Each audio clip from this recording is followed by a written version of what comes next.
வணக்கங்க எல்லாருக்கும், அனைவருக்கும் வணக்கம். இப்போ நம்ம மாடி தோட்ட தலையில் உள்ள இடுப்பொருட்கள்லாம் கொடுத்துருந்தாங்க இல்லையா, அதில் நம்ம கோகோ பீட்டும் கொடுத்துருந்தாங்க. தென்னை நாறு கழிவு கட்டிகள் அதில் 3 கட்டிகள் இருந்தது எனக்கு. அதில் ஒரு கட்டி எடுத்து நம்ம தண்ணியில் நினைப்போம். தண்ணியில் நினச்சின்னு பார்த்திங்கன்னா அது அவ்வளோ கட்டியாக இருந்தது. அப்படியே பிரிஞ்சு வருது பாருங்கள். நம்ம க்ளோஸ்அப்பில் காட்டினா உங்களுக்கு தெரியும். அது அப்படியே அதை பிரிஞ்சு மேலெழும்பி வர்றதை நம்மளுக்கு பார்க்க முடியுது.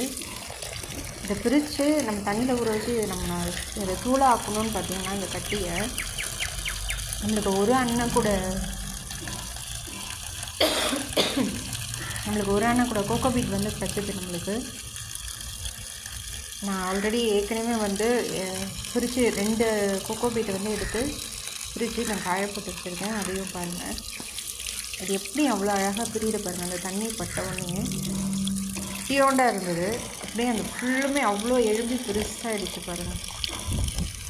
இது ஃபுல்லுமே கரைஞ்சி நம்மளுக்கு பெருசாகிட்டு நிறைய உதிரியாக வந்ததுக்கப்புறமா இது கூடவே மண் சேர்த்து எப்படி நம்ம செடி நடவு செய்யலாம், எப்படி க்ரோ பேக்கில் போட்டு எப்படி செடி விதைகளை முடி செடி வளர்க்கலான்றது நான் அடுத்த வீடியோவில் காட்டுறேங்க.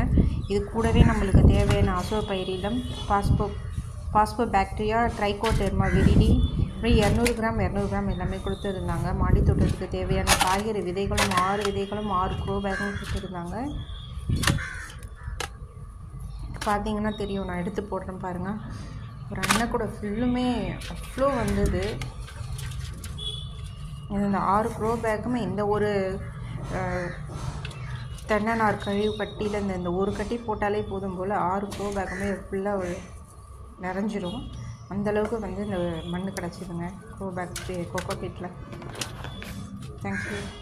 வணக்கம்.